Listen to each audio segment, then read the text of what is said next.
perubahan itu kuncinya adalah di people-nya, Yes, gitu ya. betul. Itu yang bikin tadi makanya perubahan secanggih apapun gitu ya, 70-80% bisa gagal gitu ya, karena ya orang-orangnya sendiri nggak siap. Belum siap, betul. Nah, kalau terkait dengan spesifik terkait dengan hybrid working dari beberapa literatur yang saya baca ini sebenarnya, dan juga saya alami sendiri dan jadi makin mengonfirmasi gitu ya bahwa ini nggak cuma teori tapi sudah dibuktikan, karena saya sendiri pelaku hybrid working ini di CIES tuh kita udah hybrid working ya. Kalau kita kan di CIES dari 2019 nih sebenarnya.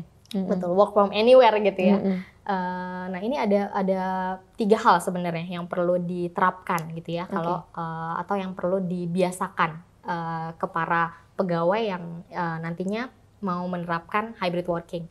Yang pertama tuh ada namanya shared understanding gitu ya. Jadi membuat karyawan atau anggota tim ini memiliki kesamaan pemahaman, menyamakan persepsi. Menyamakan persepsi. Persepsi tentang apa sih yang disamain? Yang pertama tentang expertise, lalu juga tentang kondisi, situasi, gitu ya dari setiap karyawannya. Terus juga tentang tugasnya dan tanggung jawab, gitu ya. Kalau tadi tentang expertise, bahwa setiap karyawan itu kan punya expertise-nya beda-beda, departemennya juga beda-beda. Kondisi yang dia hadapin misalnya gitu ya, kalau dia remote working dari rumah tuh juga beda-beda. Ada yang masih single, ada yang udah nikah dengan anaknya, atau mungkin sedang mengurus orang tuanya yang mungkin udah sepuh gitu ya. Itu kan beda-beda. Nah itu perlu punya kesamaan yang persepsi. Jadi nggak ada lagi yang nantinya, kok dia enak sih kerja dari sana, kok kayaknya nggak dipantau gitu. Jangan sampai ada iri dengki kayak gitu-gitu. Iya, bahaya ya. Yes, yang bikin akhirnya suasana kerjanya jadi nggak enak gitu kan. Jadi iri-irian. Iya gitu, itu big no-no sih. Jadi memang perlu paham nih bahwa setiap orang punya expertise-nya, dan dia juga sudah punya task yang atau tugas gitu ya yang berbeda-beda gitu. Dan juga situasi kondisi yang berbeda-beda, sehingga perlu dibantu, perlu saling bantu nih anggota timnya gitu. Tadi shared understanding yang pertama. Yang kedua adalah terkait dengan shared identity gitu ya. Identity tentang apa? Tentang satu tim gitu ya. Apalagi kalau ada tim yang baru join nih, tiba-tiba langsung masuk kantor, nggak pernah ketemu sama anggota sama teman-teman satu departemennya gitu ya, karena kerjanya remote gitu ya. Ini perlu banget nih dibangun yang namanya identitas tentang bahwa kita tuh satu tim loh, gitu. Kamu tuh nggak kerja sendiri, kita tuh satu tim walaupun terpisah oleh jarak, ruang dan waktu misalnya gitu ya. Apalagi ada yang di waktu Indonesia Barat, yang satu waktu Indonesia Tengah dan sebagainya. Misalnya kalau kita ngomongnya di Indonesia, kita tuh satu tim. Itu juga perlu dibangun. Jangan sampai dia ngerasa, kayak saya kerja sendiri ya, kok saya kayaknya mau minta bantuan tuh susah banget, saya nggak tahu nih, kita lagi kesusahan nih, saya nggak tahu harus ngehubungin siapa gitu. Jangan sampai ada yang kayak gitu. Itu yang kedua. Yang ketiga adalah shared purpose gitu ya. Karena kan manusia itu pada intinya memang selalu mengejar makna, tujuan hidup kita tuh apa sih gitu. Itu juga yang perlu dimiliki oleh tim yang bekerja secara remote working atau hybrid working tadi.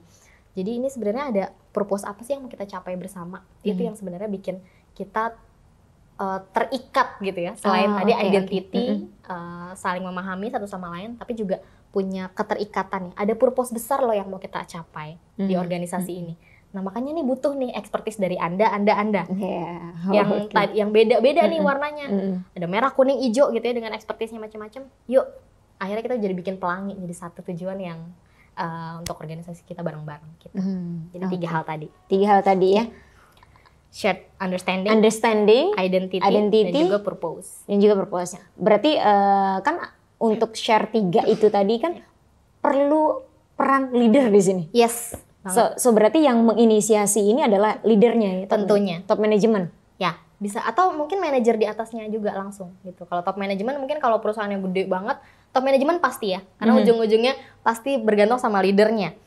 Tapi itu juga perlu diturunkan juga ke kepala departemen masing-masing atau ke anggota tim, maksudnya pimpinan tim masing-masing gitu ya. Kalau misalnya kita kerjain di departemen, ya kepala departemennya juga harus memastikan bahwa ketiga hal yang tadi itu sama juga dimiliki gitu.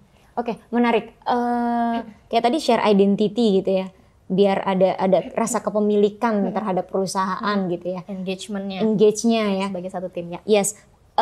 Berarti peran leader di sini kan nggak bisa dong setiap karyawan di treatment sama gitu. Kayak misal ada itu tadi intern yang baru masuk gitu atau fresh graduate gitu ya.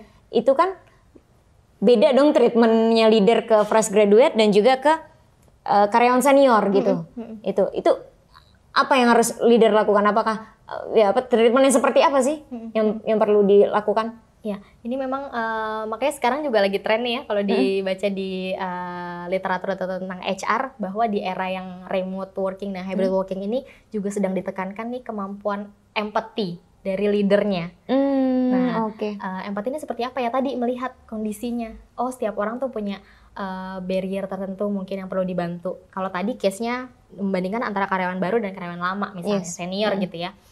Berarti kalau karyawan baru ini kekuatannya apa sih? Misalnya dia tech savvy gitu ya, digital native gitu ya. Anak fresh graduate banget, gitu. Jadi kalau terkait dengan adopsi teknologi, kalau misal perusahaannya pakai teknologi karena memang memberlakukan kebijakan remote working, lebih oke nih. Cepat. Gitu. Nah, cuma memang yang perlu ditekankan di dia berarti adalah terkait dengan yang tadi shared understanding sama identity sama purpose-nya juga itu perlu dikencengin.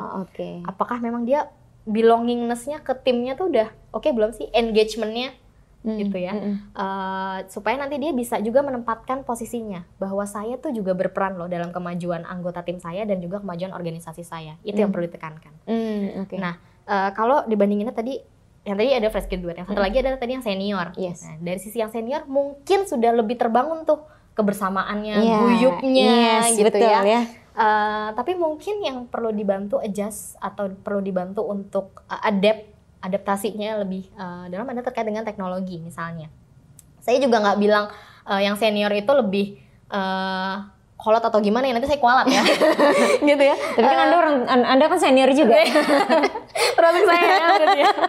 Gitu ya. Jadi cuma mungkin ya beberapa kan mungkin perlu waktu yang agak lebih lama mungkin ya untuk memahami teknologi. Yes, gitu. Nah, itu makanya perlu dibantu. Tapi sebenarnya kalau terkait dengan adaptasi teknologi ini nggak cuma yang lama atau yang baru sih, semuanya sih harus dipastikan. Tapi memang mungkin ya tadi ya, karena memang juga zaman lahirnya juga beda gitu ya. Kalau anak-anak yang sekarang kan mungkin dulu dia baru lahir aja udah megang handphone bapak ibunya gitu. Jadi lebih mudah gitu ya.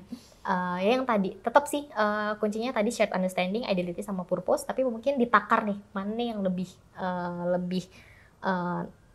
tinggi gitu ya, yang satu mana yang lebih nggak terlalu di highlight misalnya gitu.